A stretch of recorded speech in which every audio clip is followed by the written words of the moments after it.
സംസ്ഥാനത്തെ കോൺഗ്രസ് സ്ഥാനാർത്ഥി ചിത്രം ഇന്നോ നാളെയോ വ്യക്തമാകും. ഡൽഹിയിൽ ഇന്നു മുതൽ ആരംഭിക്കുന്ന ചർച്ചകളിൽ അന്തിമ തീരുമാനമുണ്ടാകും. രാഹുൽ ഗാന്ധി വയനാട് മത്സരിക്കുമോ എന്നതിലെ അനിശ്ചിതത്വവും ഉടൻ മാറും.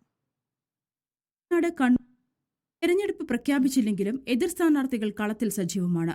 അതുകൊണ്ട് തന്നെ വൈകാതെ സ്ഥാനാർത്ഥി പ്രഖ്യാപനം പൂർത്തിയാക്കാനാണ് കോൺഗ്രസിന്റെ നീക്കം. വയനാട്, കണ്ണൂർ, ആലപ്പുഴ സീറ്റുകളിലാണ് പ്രത്യക്ഷത്തിൽ അനിശ്ചിതത്വം തുടരുന്നത്. അപ്പോഴും മാവേലിക്കര, പത്തനംതിട്ട സീറ്റുകളിലും ചർച്ചകൾ നടക്കുന്നുണ്ട്.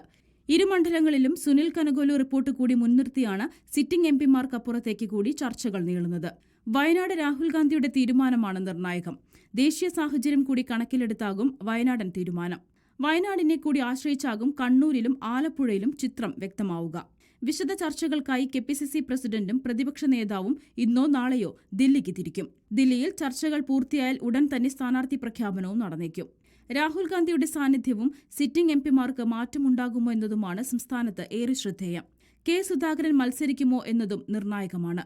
സുധാകരൻ ഇല്ലെങ്കിൽ കണ്ണൂരിൽ അദ്ദേഹത്തിന്റെ ഇഷ്ടക്കാരനെ പകരക്കാരനാക്കാൻ ഹൈക്കമാൻഡ് പച്ചക്കൊടി കാണിക്കുമോ എന്നതും സംസ്ഥാന കോൺഗ്രസിൽ ഏറെ പ്രധാനമാണ്. റിപ്പോർട്ടർ, തിരുവനന്തപുരം.